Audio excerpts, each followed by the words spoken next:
They do not have to like anything you do long as you love it. You hear me? Hey y'all, welcome to Lovely J Podcast. This is Coco Bowden, and I'm finna get up from here and get my day started. And I was just laying in bed thinking, let me cut this air out for you a little bit so y'all can hear me clear. But I was laying in bed and I was thinking about something. I didn't cut my hair off just to cut my hair off. I cut my hair off because I know that I knew my new chapter was loading, and I knew I wanted to bring it in with some clean, fresh hair. I wanted to bring it in with a clean slate. Not only that, I wanted to be somebody different, do things I had never done before. And one of the craziest things I ever did, without overthinking, just jumped in it and just jumped in it. That's all I could say. Was get in a relationship at the age of 49. The first little part of this relationship lasted 48 hours because people started coming at us sideways when he posted pictures of us on Facebook. But then I was like, you know what? I'm not even following my heart on this thing. Because this is how stuff be sometimes. I'm not even following my heart on this. I'm just paying more attention to what God is saying about this. And so I get mad about the situation. This is the thing. And things that people will not understand. That's why you don't lean to your own understanding, because you'll be thinking, oh, this is how it's supposed to be. But God may have another thing in his plan. Now, I still don't know God's complete plan. But this is what happened. I'm thinking like y'all were thinking, like the world thinks. Okay, let it go. Let him go. Don't talk to him no more. First thing comes out the mouth is, okay, you know what the deal is. You heard what they said about him, and it was a lot of negative that was beating my ears up and beating my thoughts up. And I was having so many negative thoughts toward the situation that had happened between us that I would just start fighting the air every time I had a negative thought to get it off my mind. So, here's the thing. I say I'm not going to talk to him or anything, but then God comes back and he convicts me 3 days in a row.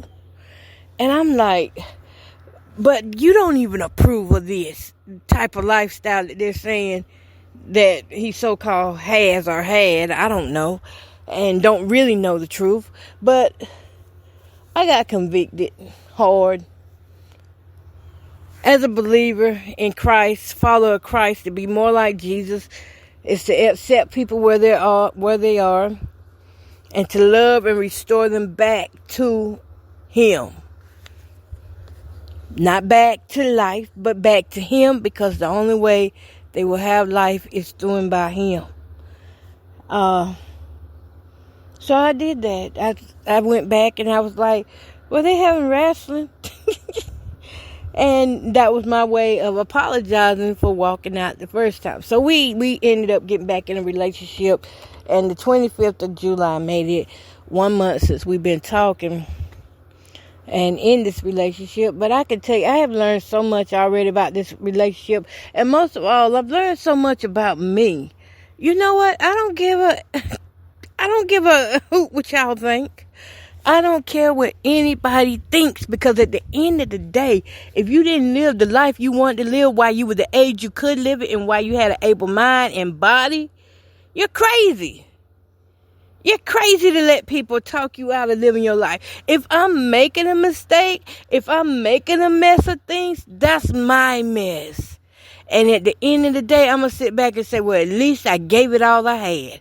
At least I took a chance out there on love. That's the most I can say.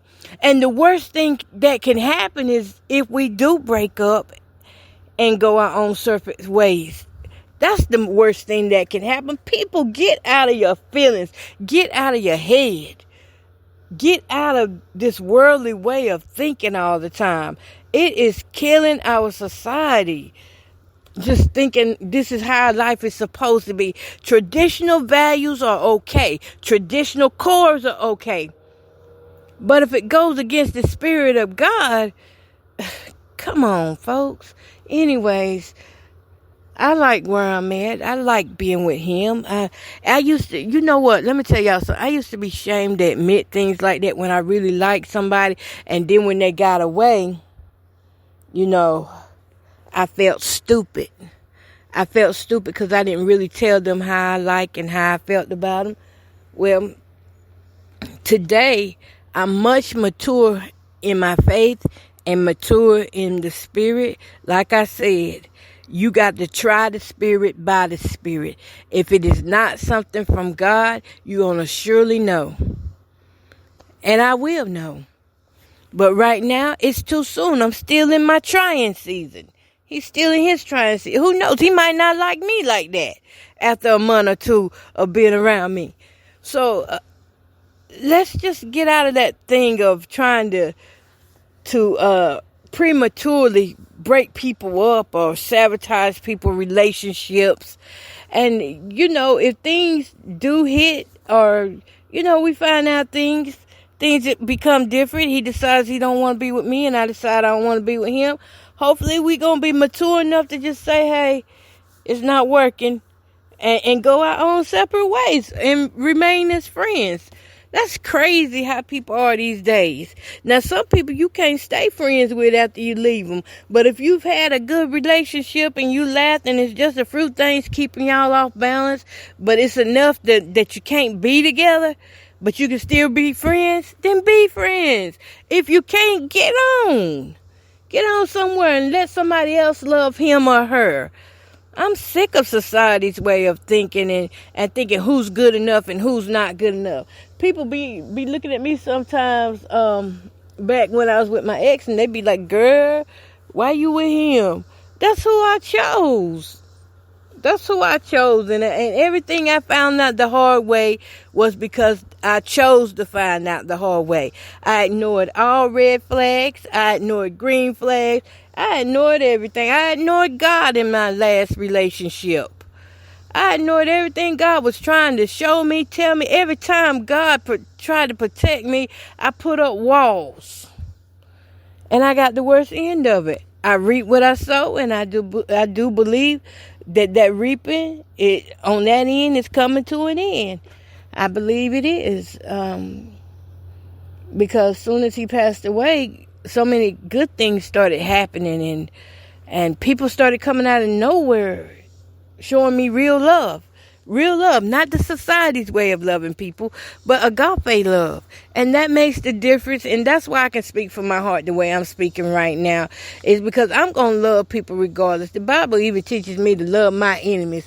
And the Bible lets me know that if I am rooted in Christ, that even my enemies eventually, even my enemies got to be at peace with me. So I need to stay where I'm in God's hand and keep doing what I'm doing.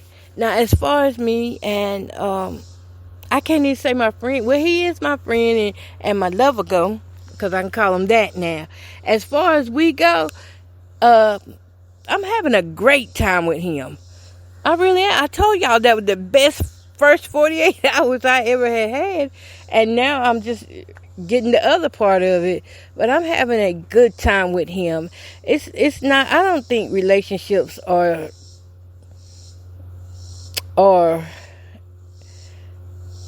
there's nothing traditional about a spiritual relationship. And if you keep God in it and you stay true and honest, or even if one strays, you know, if you just keep God in it, you got the directions and you got the instructions right there in the book. It's in the book. And so far, that man ain't done nothing to me but show me love. That's all he done to me. He didn't come up here trying to take over my house or anything. He came up here and showed me love. And that's something I hadn't had in a long time. And I was not desperate when I decided, because somebody was saying that I was desperate to show a man on social media, that I had a man on social media. Let me tell y'all something. I already had men I had a man I was dealing with for 10 years.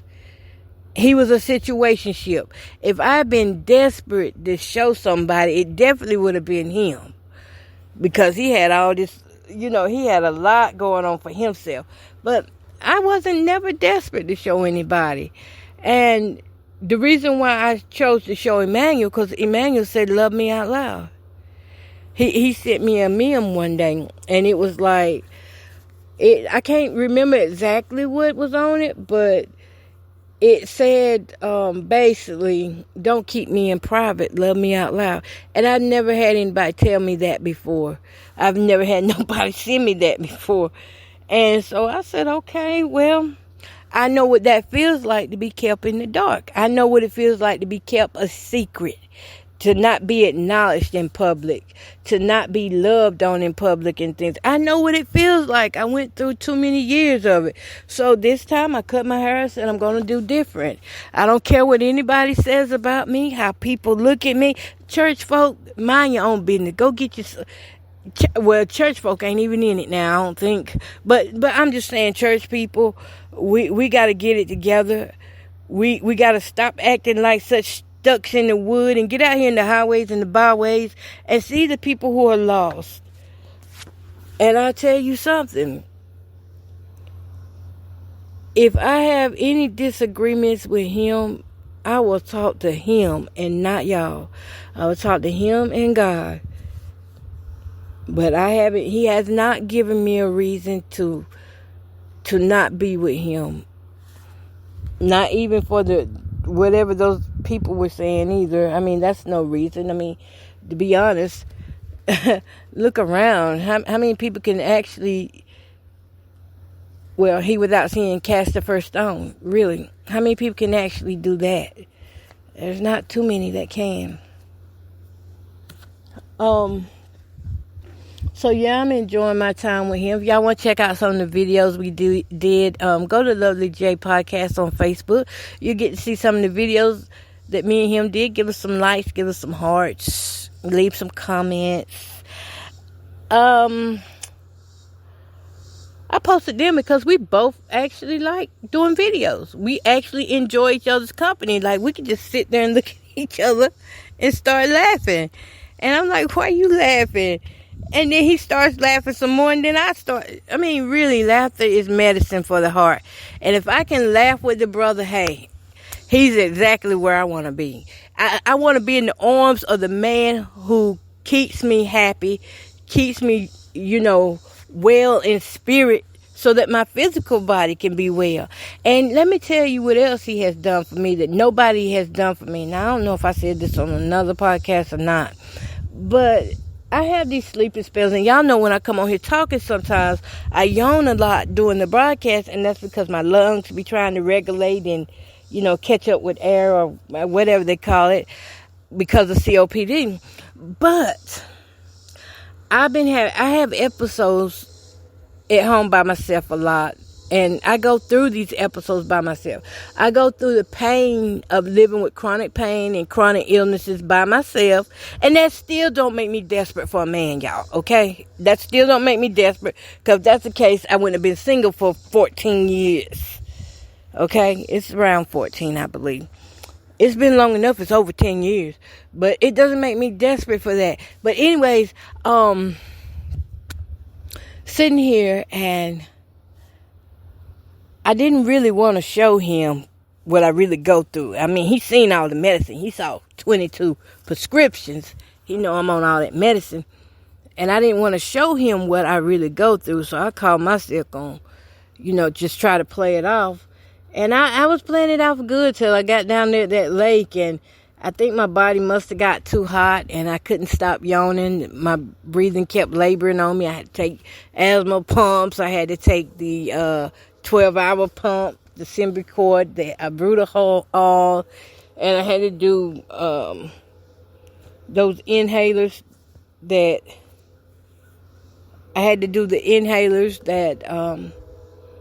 help hold you open. And finally, I just looked at him and I said, I can't drive home.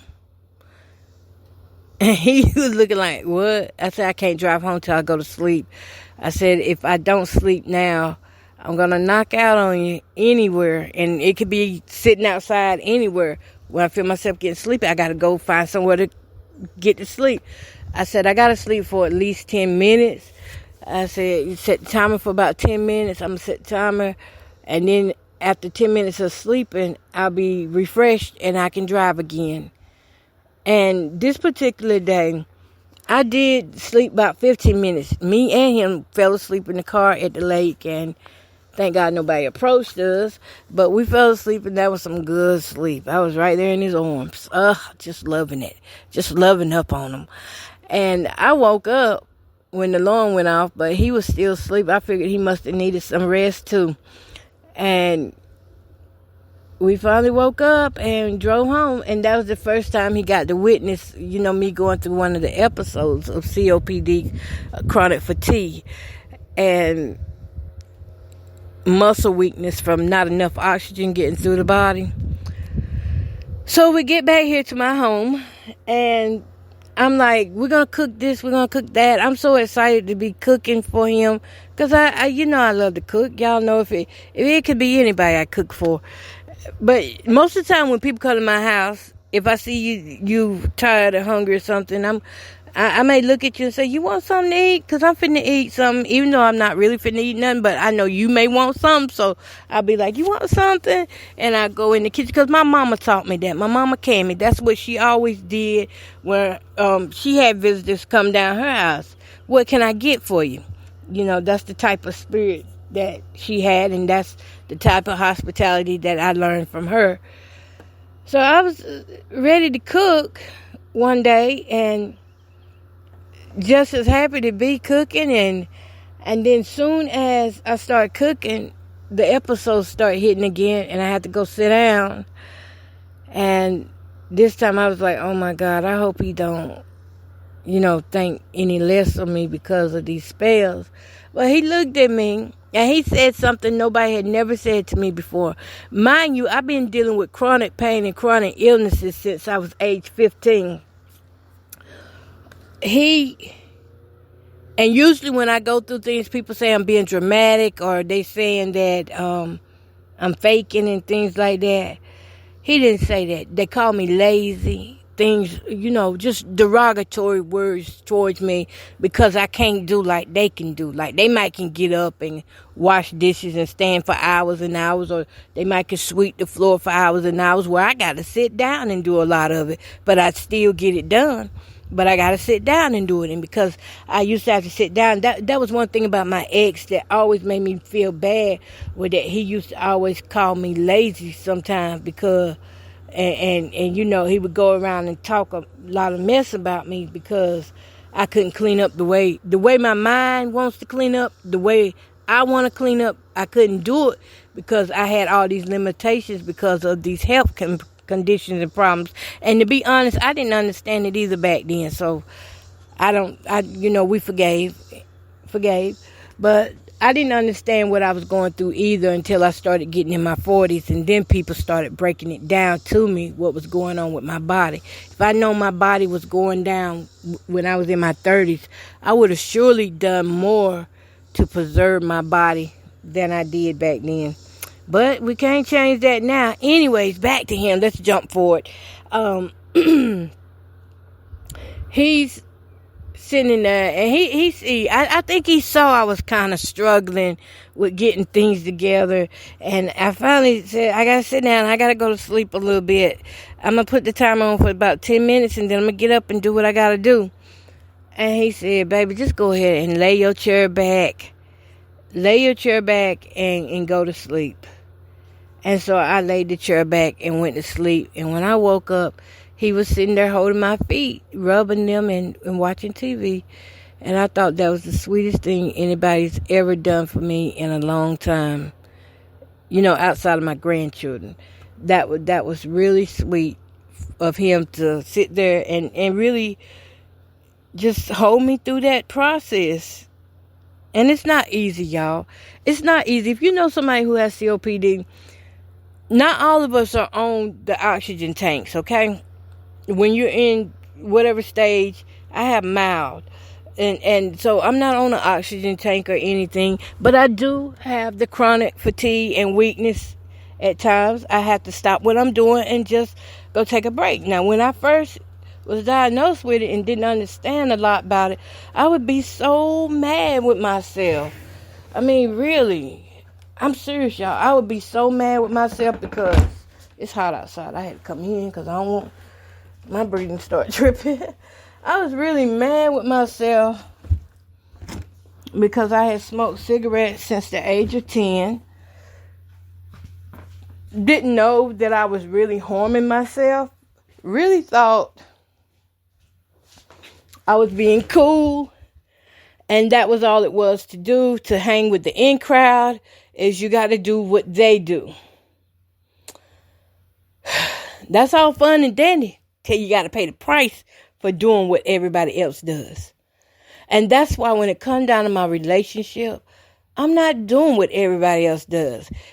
I got to pay a price with God. If I don't treat this man right and I know how to do right, God is going to convict me. And I don't know why it is like that with him, but the conviction was strong on me.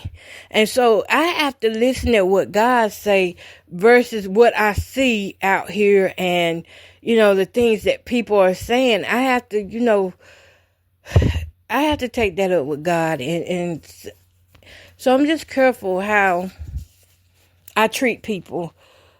I treat people the way I want to be treated. If somebody was to put stuff out there on me, which they have put, y'all know, the invisibles have. We call them the invisibles, but we know the community watchers have put out so many lies on me and things. And no matter where I go, people do this, they do certain things.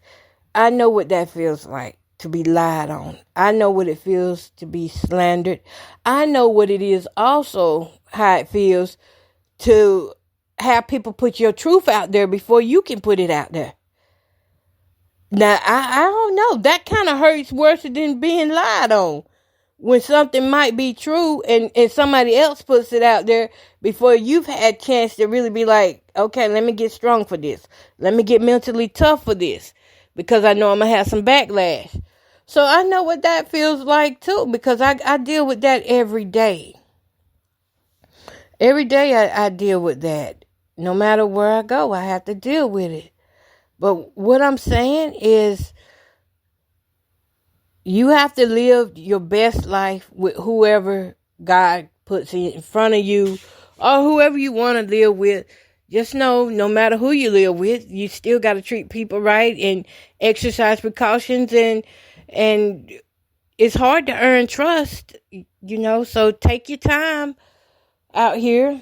If you're trying to start new relationships and things, don't rush it. I mean, this has only been 30 days for me. 30 days. So why would I act like I've been with the man for years? It's been 30 days. I've enjoyed these 30 days. Those first 48 hours, I thought that was the best it was going to get, but it was more to come. Because this man has been, I keep saying what people don't know is, and it's not out of low self-esteem or anything, but to me, I felt like he was too good for me. That's what I felt. Because the things that he do, like, that's quality tier things. Like, why would I even deserve that? Why would I deserve somebody to rub my feet? Why would I deserve somebody to wash my back or wash my body? Why would I deserve somebody to help me with cleaning up and cooking and things? Because I'm no better than the next person. But the fact God sent him to me to help me like that, I'm just overjoyed with that. And for those who don't like it, that's y'all problem. That's y'all problem, because I ain't speaking nothing but victory and goodness and God's mercy. Grace and mercy in our lives. That's what I'm speaking. I don't know. He may even be my husband. I told him, I said, I ain't going to say what I said, but I said some things because sometimes you can't speak too soon because the devil will take some things and run with it. So I'm not going to say what I said, but he know what I said. He's actually the first man I had that loved me publicly the right way. That didn't embarrass me. Didn't do things to make me feel ashamed of myself or feel bad about my weight. And again, it's been 30 days. And first 30 days, I could say he passed. He passed these first 30 days. Yep. And it wasn't a test or anything. I wasn't giving a test. I was just living life. That's all I'm doing. At the end of the day, and I keep saying at the end of the day, because at the end of your life, you can't get near a day back. At the end of your 24 hours in a day, if you have not loved on somebody, if you have not lived those 24 hours to the fullest, rejoiced and gave God some praise in between, then you don't get that day back. Once it's gone, it's gone. So when I love for real from my heart. I don't love you one minute and just because you make me mad or something, I don't love you the next minute. See, I think that's where I had a problem with too, was I was upset when I left out, but I didn't think about that. You know, you just can't love people and then leave them just because you're upset. And so I still got some maturing to do in that area because it's been a long time since I've been in a relationship. And,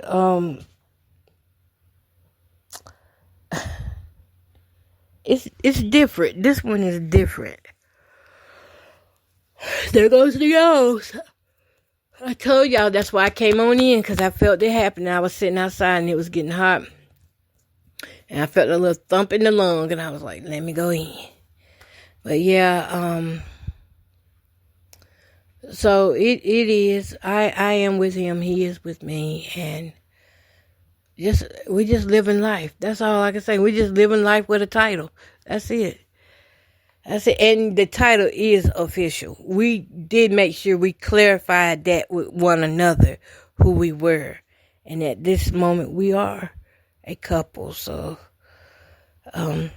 hey. Because I was not doing no situationships. And I don't want nobody to make me feel like no side chick either. You know, I was a side chick and didn't even know it. I was a side chick for those 17 years I was in that relationship with my ex. Well, let me say with the ex. I was a side chick in that because he was married. And I didn't find out till the last year we were together that he was still married. I don't like side chick. And that explained why he never could fully commit to me and really just brushed me off and ghosted me all the time because he was busy in another relationship. And one thing I learned from that relationship, what I would take with me from now on, it's okay to get into a relationship with people, but it's also okay to know your worth and to know when it's time to leave.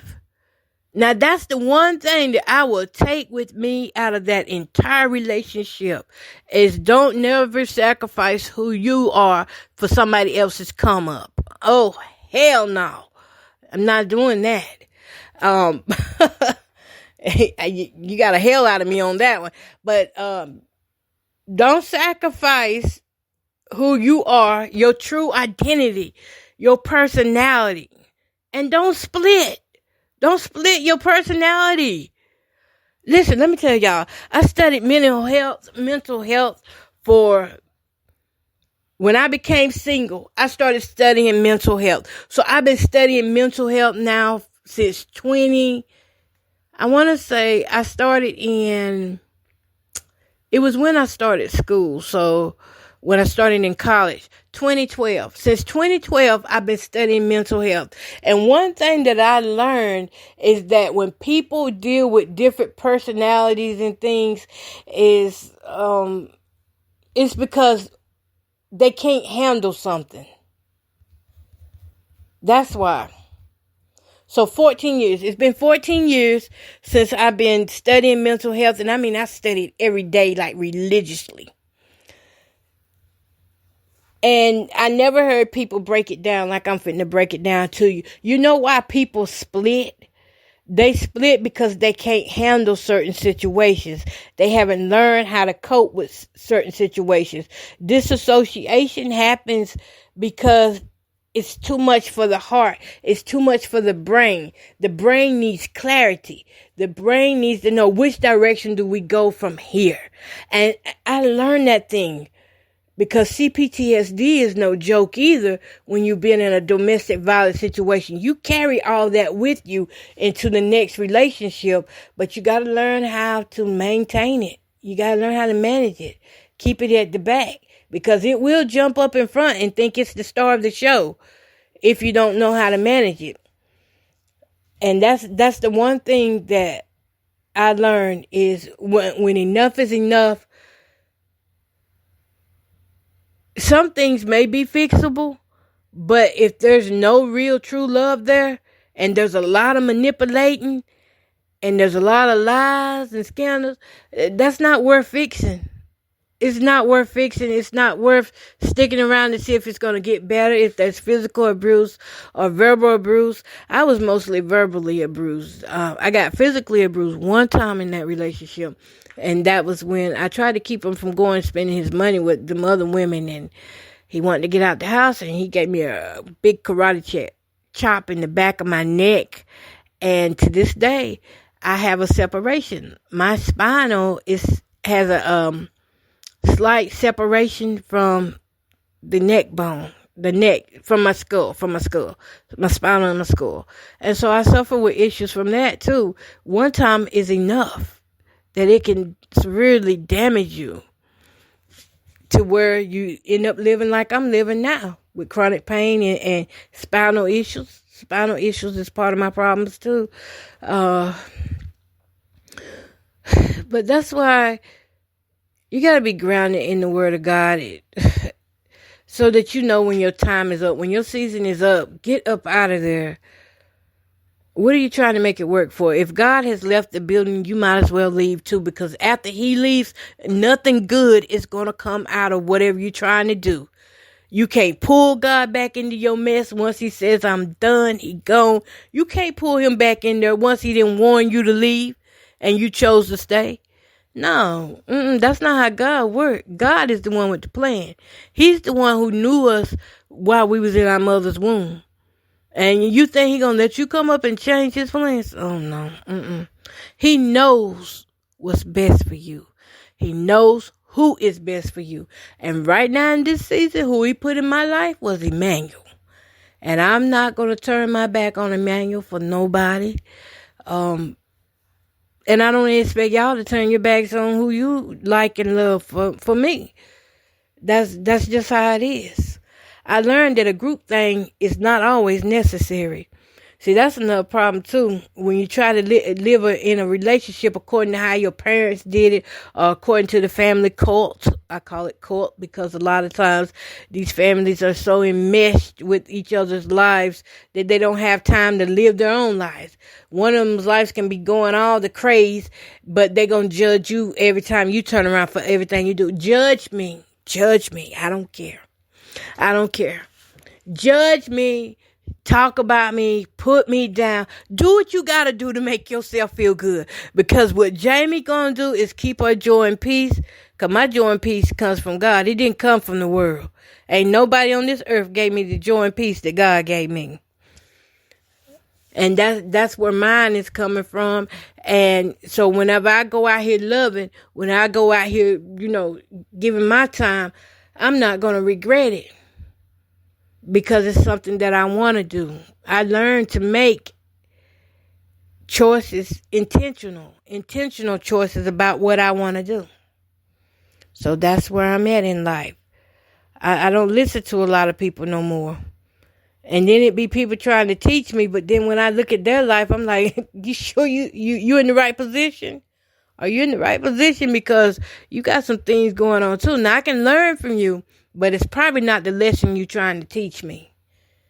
It's probably not going to be. Because I see so much going on with you. It's going to be totally different.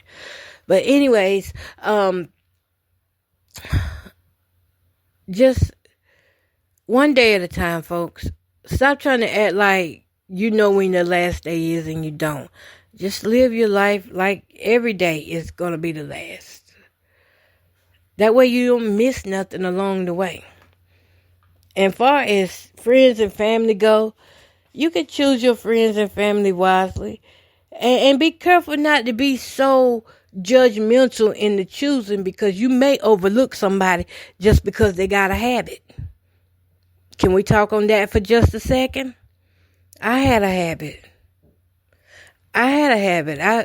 Crack cocaine was my habit. Alcohol. I was an alcoholic. I did all this stuff for years, and I ain't even told you about the other things I was doing, the other addictions and things that I was into. I'm not bold enough yet to speak on that other addiction that I got, and I still have trouble with. I'm still fighting that one. Ooh, in the spirit, I'm fighting that one. But I haven't even talked about that one on this podcast, and that addiction happened before any relationship I was in. Any relationship. I'm talking about that addiction happened when I think it first started when I was 7 years old. And I am going to talk about it, because now that I'm thinking about it, I do need to talk about it at some point, because this can help parents to understand that what you think is too young to talk about with your kids, it is not. It is not. If it comes on your mind to talk to your kids about stuff, sexual behaviors and things, go ahead and talk to them, because you're never too young. Yeah, you're never too young to talk to they're never too young for you to talk to them and start instilling in them the ways that they need to be. Because I can tell you stories, and I will tell those stories.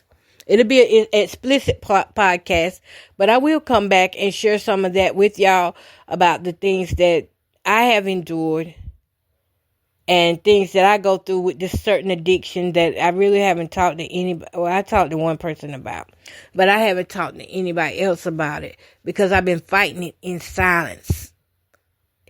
That don't make sense, do it? But it does, because you can't let everybody know, because they'll use it to their advantage. So I've been fighting that addiction in silence. But that's why I say, you don't know who God is sending you and what they're going to be wrapped up in, what type of package they're going to be wrapped up in. You may be thinking you're supposed to get a businessman, and God may send you somebody off the street.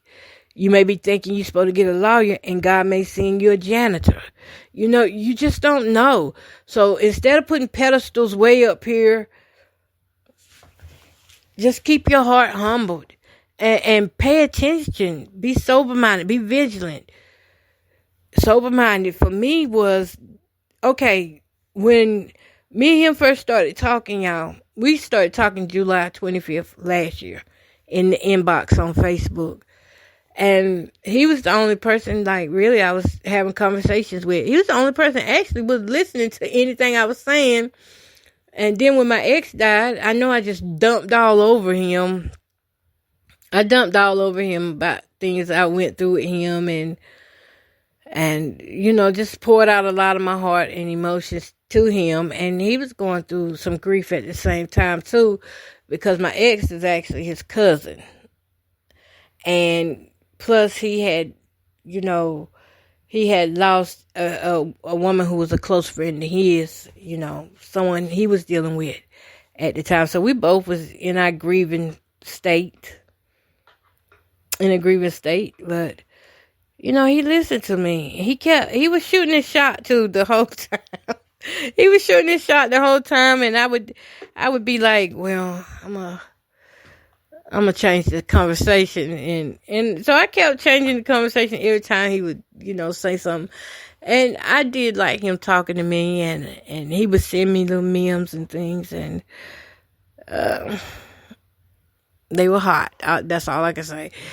But I did like him talking to me, and it did feel good talking to somebody, because I wasn't talking to nobody else. I was just working, and, you know, my little grandbabies, that's it. That was the story of my life right there. Working grandbabies. And so we've been talking almost every day since last year.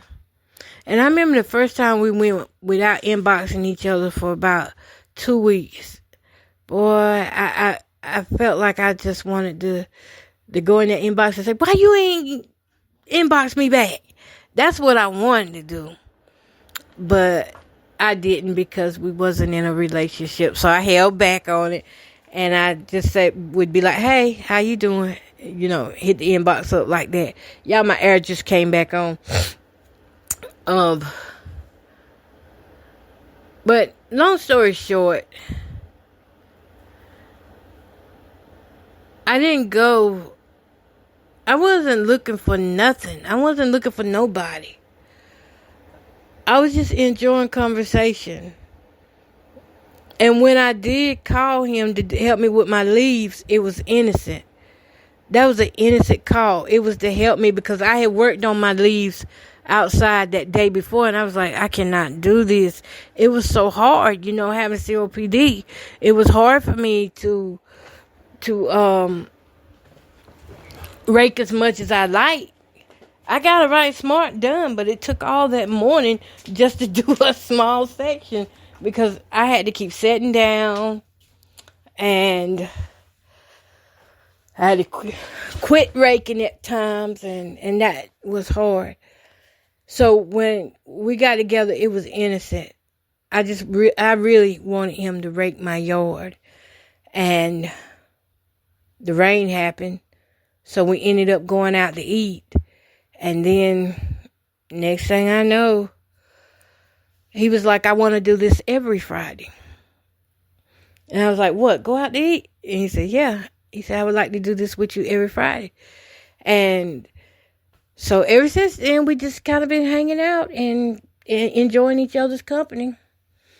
And then it just escalated into something else. And we are both by far, we are so imperfect, but we are so perfect right now for each other in the moment and time that we are in. I would say that. Maybe one day he might be able to come and talk on the podcast with me.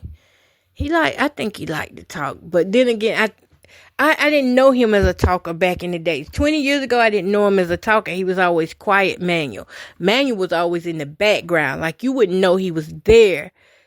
You wouldn't know he was there unless he just really pulled something like start dancing out of nowhere or something like that. You wouldn't know he was there. He was always quiet and in the background. So quite naturally, when he started talking to me, I was like, dang, he talked like that. And it surprised me how, well, this is years later.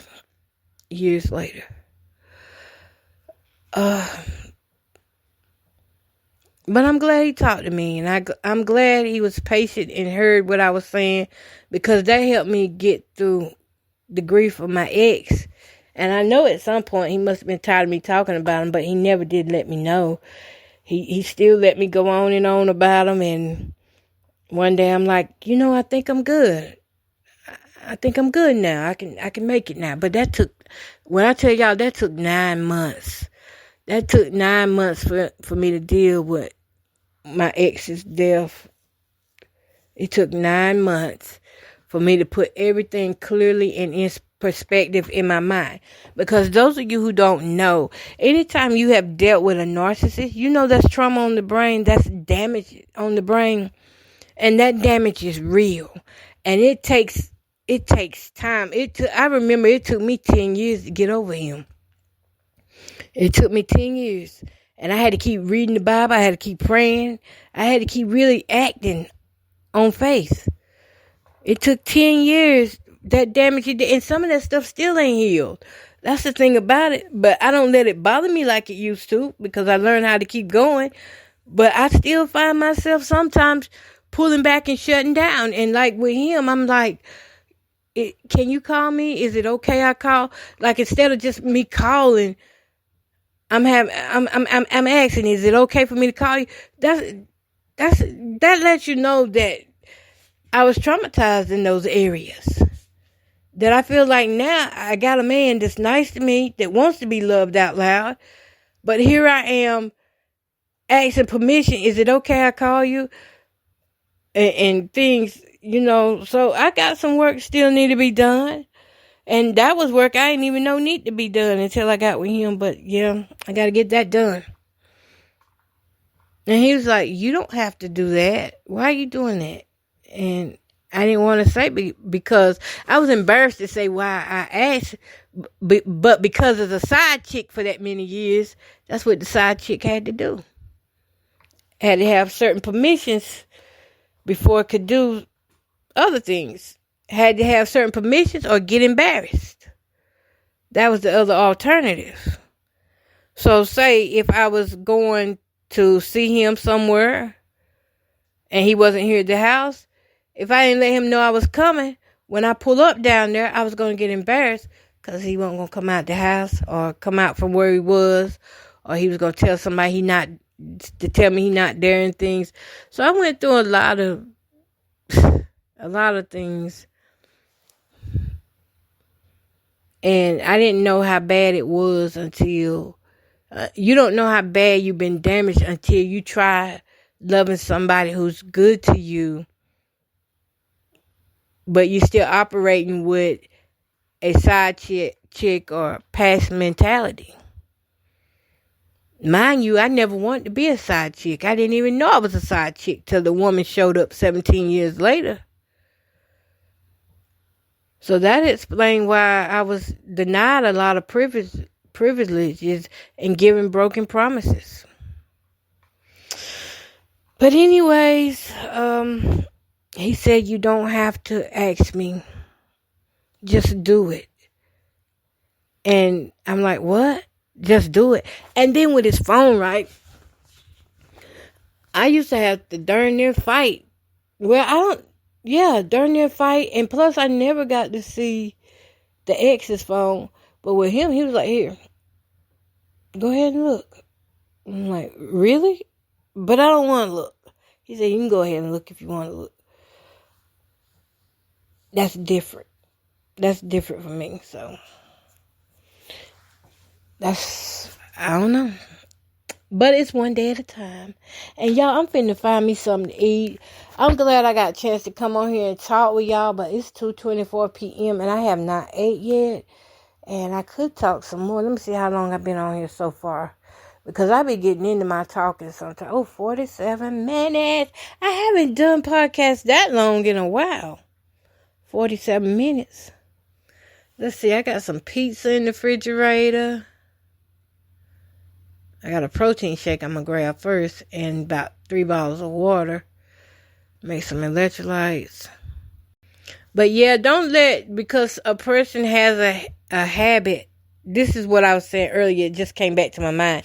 Because people have habits or addictions, don't let that stop you from loving people. Because what if you are equally yoked? And they just got that issue. And, God is going to deliver them. Or they're going to be delivered, but just not on the time that they met you. You can be equally yoked with somebody that's, they still have a love for God, but, they out here sinning, still doing, like drugs or alcohol. And we know drugs and alcohol are strongholds, or gluttony, overeating, binging. I don't talk about people with addictions or habits because, doggone it, I binge eat. And if it was not for this shot, I could not control this thing. This thing is a thorn in my side. It's a thorn in my side, this binge eating thing. But I have to keep trying. I can't give up on me. And just because I'm a binge eater, and that's a sin, y'all know that's gluttony. Because I'm a binge eater don't mean that I'm not equally yoked with. It could be him. I think it is. But it doesn't mean that God does not have somebody out here for me. So let's be careful of how we, do things and say things. And y'all, I'm finna get off of here because I'm hungry. And I really gotta go find something to eat. I do not want no noodles. I need some meat. I need to lay out some meat. Well, y'all can stay on here with me while I do that. I need some meat. I need some protein. Okay. Now, changing subjects, going into this, let me tell you, I've been drinking this Premier Protein Indulgent Salted Caramel Truffle, and I only like it when it gets to the end. That's the only time I like it. Other than that, I just feel like it's nasty when I first start drinking it. I gotta do some cleaning up today. Oh, y'all, and I am moving into... let me take this, lay out some turkey meat for later on. I am moving into... I really don't want to eat another pizza, but I guess I got to. Moving into my other bedroom, my master bedroom, getting back there again. And I am happy about that. Can't wait, can't wait. Oh, I can grab a yogurt. Let's see, what's the date on these things? Yeah. So right now I'm going to do a pizza, a protein shake, extra slice of cheese for some more protein, and some yogurt. I'm so glad I'm moving back in that room because I need the extra space. And it's one of the bigger rooms. It's the biggest room in here.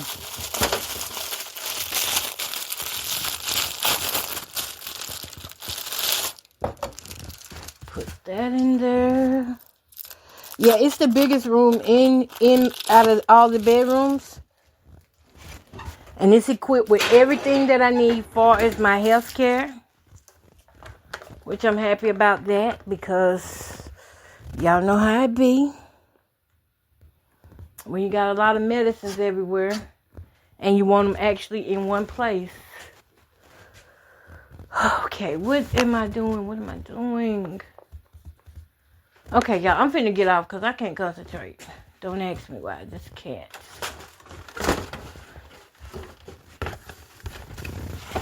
But it was great talking with y'all. Peace, love, and happiness. Until next time.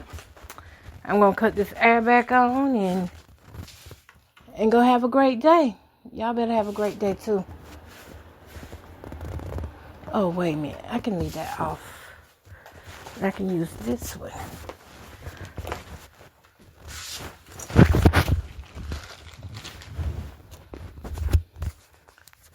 Sorry, y'all. I didn't cut it off. I talked myself sleepy. That always happens. Bye.